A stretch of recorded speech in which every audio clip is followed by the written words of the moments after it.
expansão romana, elas são feitas de forma muito diferentes, tá? Elas podem ser feitas através de conquistas militares ou então por alianças com povos vizinhos, beleza? E aí, dependendo da sua relação com essas regiões conquistadas, eles poderiam ter direito de cidadania ou não. Vamos entender que relação é essa? E isso é muito importante para a gente conseguir compreender o que era a cultura romana, tá? Nesse período. Então, o que eles faziam? Com a maioria dos povos se tornavam povos aliados. Então, por exemplo, esses povos aliados eles ganhavam alguns direitos na cidade de Roma, como o direito de se tornarem eles mesmos romanos. Então, eles tinham alguns direitos de cidadania. Que direitos são esses? De pagar imposto, incluir seus militares, suas tropas militares nas tropas militares romanas. Então eles acabam se tornando romanos e isso é um orgulho muito grande, tá? Para essas regiões que se tornam aliados, tá? E alguns povos mantinham seus próprios governos que eram tutelados por Roma. Então, dependendo da região, dependendo da relação que essa região tinha com esse povo, tá? Romano e com esses povos que foram conquistados, essa relação poderia ser uma relação de aliados, tá? Que dava e provocava direitos de cidadania a essa população e facilitava muito o comércio e a relação e tudo mais. Ou poderia ter uma relação com um povo que era subjugado, né? Que são os povos que geralmente lutam contra a ocupação romana, que são os povos que são derrotados. Que povos mais ou menos são esses, né? Esses povos acabam virando escravizados pelos romanos, algumas pessoas, algumas populações acabam pagando impostos muito maiores e têm suas terras tomadas e divididas pelos romanos. Geralmente nessas regiões de povos ainda derrotados ou que não, enfim, cederam, né, de forma mais harmônica à ocupação e à invasão romana, se instalava naquele espaço algumas tropas militares. Então, algumas tropas se instalavam ali para garantir que aquela população não se revoltasse ou que aquela população não se voltasse contra Roma, tá? Para isso, era muito importante você ter algumas estruturas que Roma vai acabar desenvolvendo através dessa expansão, como as estradas. As estradas, a gente tem aquele ditado, né? Que todos os caminhos levam a Roma. E é por causa das estradas. As estradas romanas construídas de pedra, né? Aqui, no ombrinho lá do escravizado, que vai levando a pedra e tudo mais. Essas estradas, elas servem muito mais do que para circulação de pessoas ou para comércio ou para coletar impostos. Ela serve principalmente para deslocamento rápido das tropas romanas. Então, se precisar em alguma região mais afastada, porque você vai vendo o Império Romano crescendo. Ele está crescendo, crescendo, crescendo cada vez mais afastado do seu grande centro. Então, se essas regiões, que são regiões subjugadas, decidem organizar uma revolta, você precisa de um deslocamento militar rápido que chegue a essa região. Então, essas estradas servem para isso também, tá? Principalmente para prevenir revoltas, deslocamento militar rápido, coleta de impostos e também para facilitar a atividade comercial, tá bom? Mas por que Roma mantinha algumas regiões como aliadas e algumas regiões como não aliadas ou consideradas inimigas? Porque a ideia de Roma era de manter uma relação multicultural, tá? Talvez não por entender a ideia de diversidade cultural como a gente entende hoje, mas por entender que é mais fácil você expandir o seu território e você expandir a sua capacidade mesmo de comércio se você tem povos aliados. Então eles faziam isso para prevenir revoltas, para manter esses povos como povos amigos, tá? Nesse povo romano, para unificar esse povo romano e para expandir principalmente a ideia de Roma em mundo romano, tá? Então isso é muito importante. Essa ideia dessa fluidez, tá? Cultural que Roma vai praticar de forma muito intensa, tá bom? Uma outra coisa que é importantíssima também é a gente entender como que a partir dessas expansões que vão acontecendo, o Império Romano ele vai se formando, tá? Ele vai se formar principalmente a partir da construção do exército, tá? Então tudo que a gente estava falando até agora era da República, como que era a vida, como que era a vida cotidiana, a ideia das expansões, de povos aliados, povos não aliados. Essa ideia de expansão vai acontecendo desde a República. Só que no momento do Império, de 27 a.C. até 395 d.C., essa ideia de expansão do Império Romano se torna uma extremamente absurda. O Império Romano ele vai se estender de forma enorme, de forma nunca vista até então, tá? De áreas que a gente não não consegue nem imaginar que um império só conseguisse manter toda aquela região sob sua proteção, tá? E isso foi graças ao quê? Ao exército. Então é importante a gente entender a construção do exército romano para a gente conseguir entender essas expansões e até mesmo entender por que de uma república viemos parar em um império, tá? O que vai acontecer? O exército, ainda durante a república, ele vai se consolidar, principalmente com as guerras de conquista, tá? Principalmente as guerras que vão acontecer entre o século IV e o século III a.C., tá bom?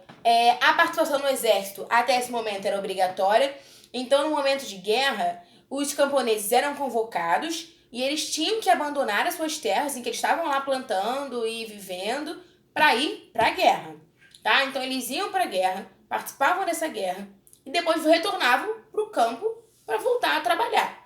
Isso, até um certo momento, era sustentável. Quando o Estado romano começa a entrar em guerras a todo momento, isso não tem mais como ser feito. Não existe mais possibilidade de você ter um equilíbrio entre o trabalho no campo e as guerras. Então agora, a partir de 111 a.C., o general Mário vai acabar profissionalizando o exército romano. Como ele vai profissionalizar? Ele vai chamar as pessoas voluntariamente e essas pessoas que vão entrar, no exército romano vão receber um salário. Então esses caras vão ter um salário, eles vão ter alimentação, vão ter todo um status que não se tinha antes quando a ideia de exército ainda era obrigatória. Tá? Isso vai fazer com que o exército romano se profissionalize. Ele vai se profissionalizar tanto que ele, nesse momento, vai acabar incorporando novas regiões. Incorporados cada vez mais soldados de origem não romana. Esses soldados são os soldados das regiões aliadas. Esses caras vão vir para a cidade romana, vão fazer treinamento militar, ou então os próprios soldados romanos vão até essas regiões. E esse exército romano vai crescer e acabando construindo uma identidade romana que até então era construída de outras formas, tá? Então, o exército, ele vai fazer parte dessa construção da identidade do romano entre esses povos aliados que não eram romanos e vai gerar também uma grande forma de se aliar aos generais. Como assim? Quando você vai em uma guerra, você tem vários ganhos nesse momento. Você pode ganhar com os roubos que você faz daquele lugar. Você pode, enfim, ganhar mulheres. Você pode sequestrar mulheres. Você pode ganhar mais status, ganhar um pouco mais, um pouco menos. E isso dependia de quem era mais próximo ou não do general. Isso fazia com que as pessoas... Eu não vou dizer que as pessoas virassem puxa-saco, não, porque isso é muito profundo. Mas isso fazia com que as pessoas se aliassem cada vez mais e fossem cada vez mais fiéis aos próprios generais. E isso acaba gerando uma certa desconfiança por parte do Senado romano, tá? Lembra que a gente ainda está no período da República, então isso ameaça a ideia de vida que não é o culto a uma pessoa só. Lembra, o romano está avesso à ideia de uma pessoa governando. A ideia de monarquia tá ali e a galera não quer de jeito nenhum essa ideia de monarquia. O que vai acontecer?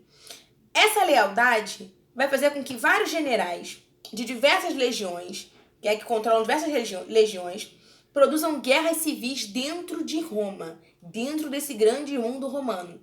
Essas guerras civis vão ser combatidas pelo Senado, porém, um general chamado Júlio César vai acabar tomando Roma, porque o Senado ele se torna um dos principais generais desse período.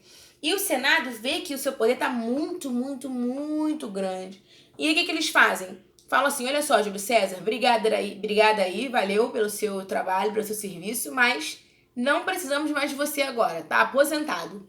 O Júlio César não aceita, ele entende que isso é uma forma de você evitar com que o próprio Júlio César entre no poder, e ele dá um golpe no Senado e toma a cidade de Roma através do exército, tá? Então ele vai tomar a cidade de Roma e vai realizar tudo isso em 49 a.C., tá bom? Ele vai tomar o exército. Ele vai ficar lá tranquilamente na cidade de Roma, ainda numa cidade meio sitiada, né? Dominada pelo exército, um clima tenso. Em 44 a.C., o Senado vai organizar um assassinato, né, rebuscado, vamos dizer assim, um assassinato do Júlio César, e ele vai ser morto em 44 a.C., tá? A morte de Júlio César vai levar a uma confusão danada, porque a população amava o Júlio César. Então, a própria população entrou em revolta, revoltas de outros generais aconteceram, e em 31 a.C., o sobrinho de Júlio César, chamado Otávio, vai acabar tomando a cidade de Roma e sendo reconhecido pelo Senado como imperador, tá? O próprio Senado vai reconhecer que não tem mais o que fazer a não ser reconhecer o poder dos generais. Então, o Otávio vai passar a se chamar Otávio Augusto, né? Que significa o venerável, Otávio o venerável. Tá? A ideia de Augusto, né, que era de extremo poder e tudo mais. Augusto até esse tempo era utilizado só para você falar sobre religiosidades. Então, esse Otávio Augusto ele foi extremamente importante. E o Otávio Augusto é o responsável pela paz no mundo romano, que estava vivendo aí intensas guerras civis dentro do seu próprio território. Então, ele vai produzir a chamada paz romana, tá? Que vai durar de 31 a.C. até 235 d.C. É um períodozinho bem grande aí de paz. O que é essa paz? É você relaxar em relação a guerras, o comércio volta a florescer, né? Porque em uma sociedade de guerras o comércio diminui. Então o comércio volta a florescer. Você tem obras imensas sendo feitas, construções de teatros e principalmente a construção dos anfiteatros, tá? Que anfiteatros são esses? São anfiteatros utilizados para diversão da população, que vai fazer parte dessa ideia da paz romana, tá bom? Então, nesse período do início do Império Romano, a gente tem várias conquistas, tá? Muitas conquistas mesmo. Que conquistas são essas? Eles vão conquistar o território da Península Itálica todo. No século XIII, no século II a.C., após a guerra contra os cartagineses, eles vão conquistar a Sicília, o norte da África, a Península Ibérica.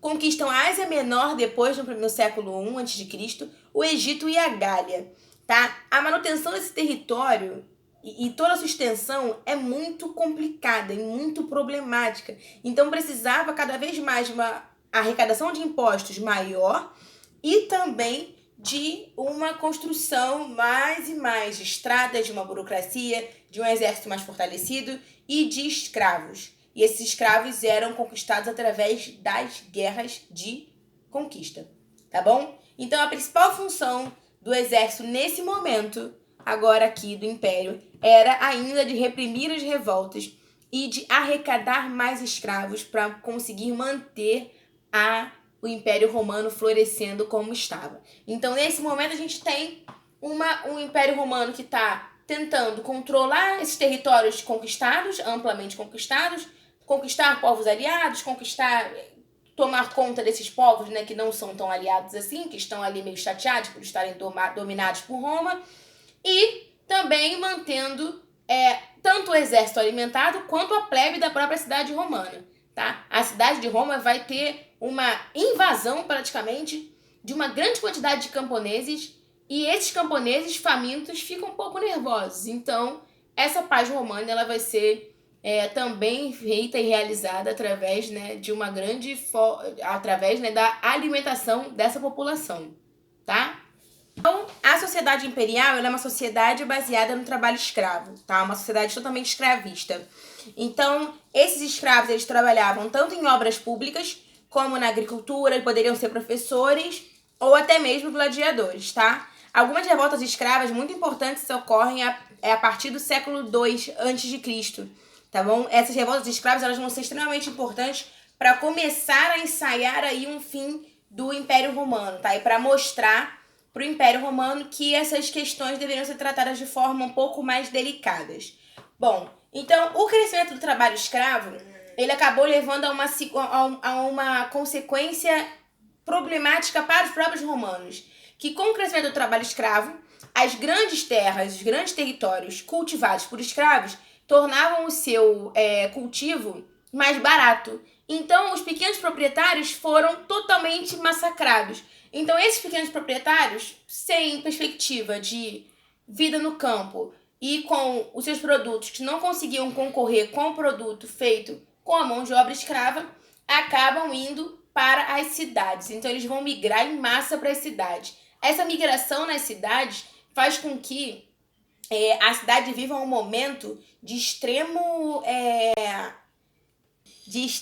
grandeza e, ao mesmo tempo, problemático. Por que problemático? É uma grande massa de plebeus, de camponeses que estão na cidade e que não têm o que comer. Então, como se controla essa galera durante o Império? Para manter principalmente a ideia da paz romana. Então, a gente vai ter a criação da política do pão e circo, que a gente sempre ouve falar do pão e circo e tudo mais, sempre quando a gente quer distrair alguém e tudo. Então, exatamente isso. A política do pão e circo, ela era uma ideia de controle da população. Com essa grande quantidade de plebeus na cidade, era preciso controlar essa população para que essa população não se revoltasse tanto quanto já estava se revoltando. Então, para evitar revoltas e prejudicar o comércio e a expansão da própria cidade, a manutenção da cidade, o pão era distribuído gratuitamente para esses plebeus que vieram do campo, e também algumas atividades culturais, vamos dizer assim, são oferecidas a essa população também. Na verdade, as atividades culturais são oferecidas para toda a população. Todo mundo gosta de ir. Então, que atividades são essas? Teatro, alguns saraus de poesia. Então, você tem uma poesia na praça, tem um teatro. Mas a principal atividade que a galera se reunia mesmo, praticamente toda tarde, eram nos grandes anfiteatros, nas grandes arenas, tá? Para ver os jogos de gladiadores. O que era isso, esses jogos de gladiadores? Isso era muito comum, tá? No mundo romano. Então, é aquilo, né? Vamos guardar o nosso julgamento pra hoje. Calma, tá? Não vai julgando assim, não. O que acontece? Era muito comum esses jogos de gladiadores. No início, esses jogos eram feitos com escravizados. Então, esses escravizados que ou tentavam fugir, ou então, enfim, eram propriedade do Estado, eram postos dentro desse anfiteatro, que era um anfiteatro geralmente de formato mais oval, onde você podia ver de todos os lados. Então, todos os lados via tudo o que estava acontecendo no centro daquele anfiteatro. Então, era um lugar onde todos eram iguais, né, praticamente, em relação ao que estavam vendo. E um lugar em que você tinha um encontro entre a civilização e a barbárie total. Por quê? Porque você botava, né, um escravizado para lutar ou para tentar lutar contra um animal muito feroz. Então você põe a civilização e a barbárie lado a lado, lutando para ver quem sai vencedor. É como se fosse um momento um momento para o romano extravasar, se divertir e ver que o governo estava promovendo aquela diversão para ele.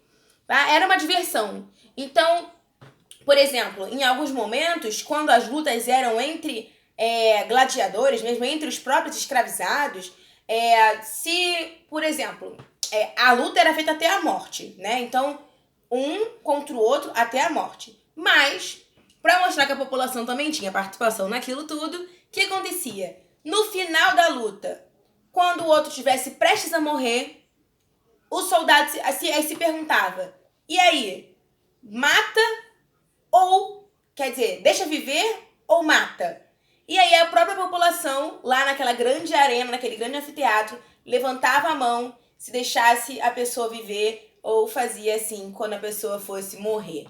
E isso faz com que a população participe ativamente desse processo de morte e vida dentro da cidade, tá? Então, no primeiro momento eram escravos, depois, com o crescimento do cristianismo, você tem já a presença de alguns cristãos sendo colocados para morrer dentro dessas arenas lutando contra animais bem selvagens, tá bom? Isso era importante essa dinâmica de vida e de morte era muito importante para a cidade romana. A cidade romana era a cidade da vida. Nenhum cemitério, nenhuma pessoa era enterrada dentro da cidade de Roma, porque Roma é vida. Então, esses jogos e esses lugares de jogos de gladiadores, esses anfiteatros, eram construídos nas fronteiras da cidade, praticamente ali no final da muralha. Porque quando a pessoa morria, você já jogava ela logo para fora e tirava ela da cidade, porque a cidade era um lugar dos vivos, tá? Isso é muito importante, beleza?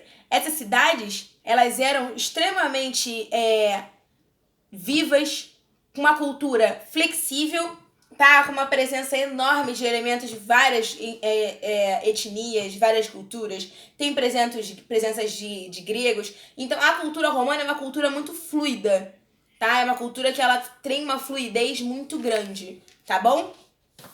Então, você tinha trocas culturais intensas entre esses povos, os povos aliados principalmente, a presença de elementos gregos, e aí você consegue perceber até mesmo a relação entre a própria língua. Porque, por exemplo, em algumas regiões, o latim não era falado.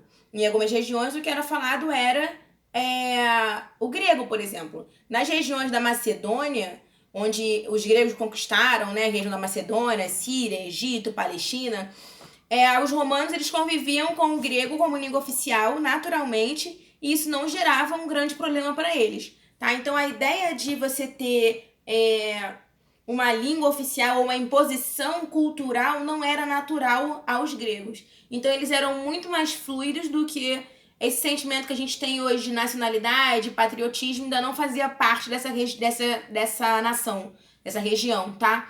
Então, acabei falando nação. Essa galera não pensava desse jeito.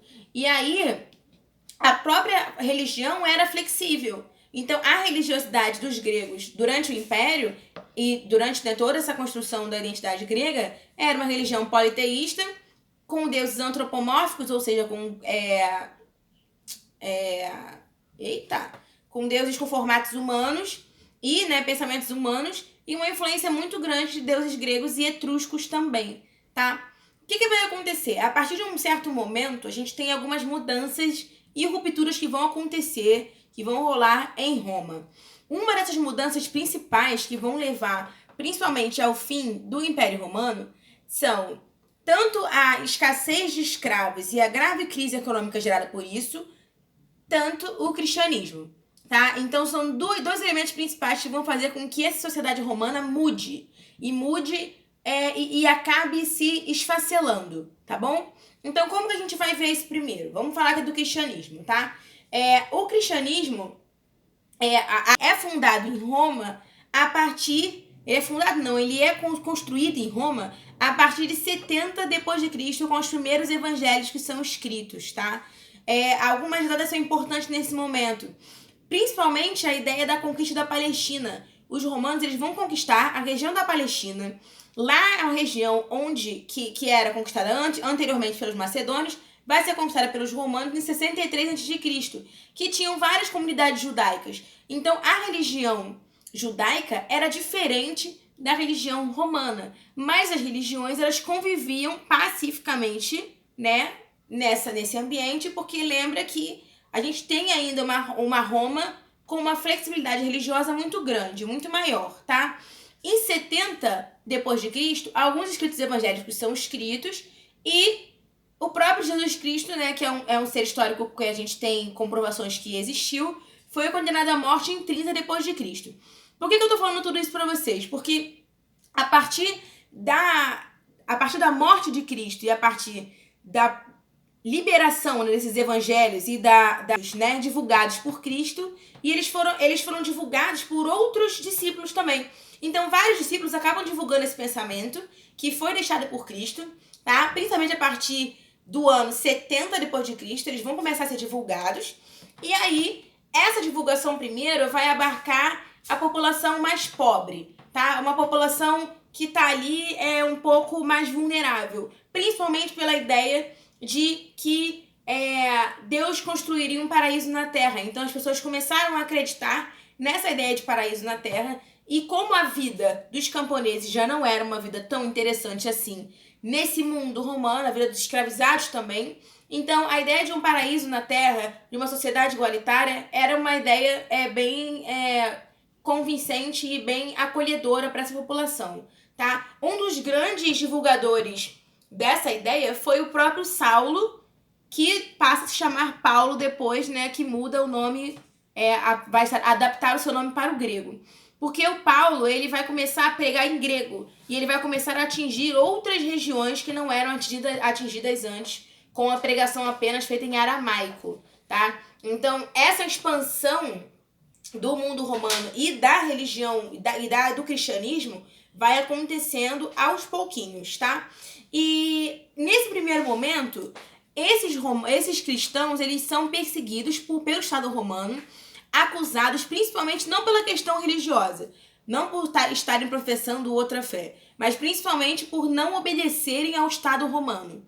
Que tipo de obediência era essa que eles tinham que ter? Era, literalmente, tratar o imperador como uma entidade divina e fazer os cultos merecidos ao imperador. Esses cristãos estão se recusando a fazer isso. Então, eles são inimigos políticos do próprio Império Romano. Não é uma questão religiosa, não é porque é uma religião diferente nesse momento.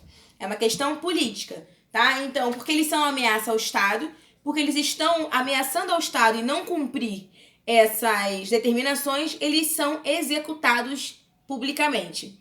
Ou crucificados, como já era uma forma de execução pública, ou jogados para, enfim, animais ferozes nos grandes anfiteatros, né, em que os gladiadores lutavam, tá? Então, essa era a realidade cristã no início. Só que esse cristianismo, quando ele vai se adaptando para o grego, ele se expande de uma forma muito grande e sai dessas comunidades bem pequenininhas e vai para comunidades muito grandes, enormes, tá? Então, a territorialidade do cristianismo vai aumentando.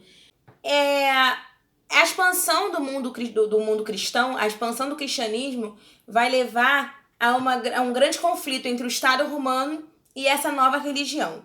Percebendo que esse conflito seria muito complicado, mediante até mesmo ao momento político em que Roma estava passando, que o Estado romano estava passando, Constantino tem a iniciativa de conceder a liberdade de culto para os cristãos. Então, na verdade, qualquer pessoa poderia ter qualquer culto, poderia praticar qualquer religião no Império Romano, tá? O nome disso é Édito de Milão. Ele foi concedido em 313 d.C. por Constantino.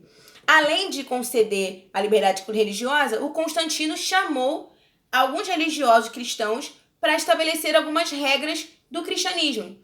Ele formou uma espécie de concílio em que esse cristianismo passaria agora a ter as suas bases fundamentais e principais, tá bom? Mais tarde um pouquinho, o Teodósio, no século IV a.C., ou século IV depois de Cristo, concede privilégios aos cristãos e passa a perseguir os pagãos. Então agora os cristãos eles passam a ter privilégios na sociedade romana e quem é perseguido são os pagãos, tá? Pagão é todo aquele que não é cristão nesse momento, tá bom? Então é nesse momento que o cristianismo se torna religião oficial romana mesmo.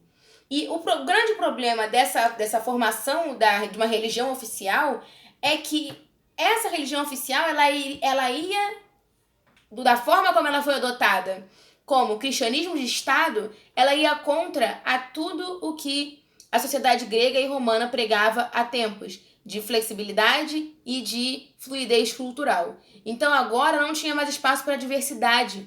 Então, a partir desse momento, a partir da fundação do cristianismo como religião pelo Estado, não é o cristianismo, tá? É o cristianismo atrelado ao Estado. Você cria as bases de uma nova forma de pensar que não abre espaço para a diversidade. Então agora as perseguições, elas não são só por questões políticas, elas são feitas por questões religiosas, tá bom? Essa é uma das bases para a crise do Império Romano, que é justamente essa mudança de pensamento e essa questão dessa união entre a igreja e o Estado. Um outro motivo que é extremamente importante é a inabilidade e a impossibilidade do Império Romano de manter toda aquela extensão do Império Romano que foi conseguida durante as expansões, durante as conquistas, durante esse finalzinho do Império. Tá? Então a gente tem uma grave crise econômica que vai acontecer, uma grave crise política também, e uma crise de abastecimento de escravos. Você não tem mais escravos para abastecer, porque você não tem mais áreas para conquistar e você não consegue nem mais manter as áreas conquistadas. O que vai acontecendo com esse Império Romano? Pouco a pouco, ele vai diminuindo e reduzindo seu tamanho e se transformando em cada vez mais uma área reduzida. Ele vai ser invadido por outros povos, vai ser ocupado por outros povos, porque manter essas fronteiras era praticamente impossível. Tá? Manter esse exército funcionando, manter a expansão, continuar a expansão com uma crise econômica era impossível, era complicado. E a partir desse momento, as mudanças tanto econômicas, políticas e sociais vão fazer com que o Império Romano acabe tendo seu fim, tá bom?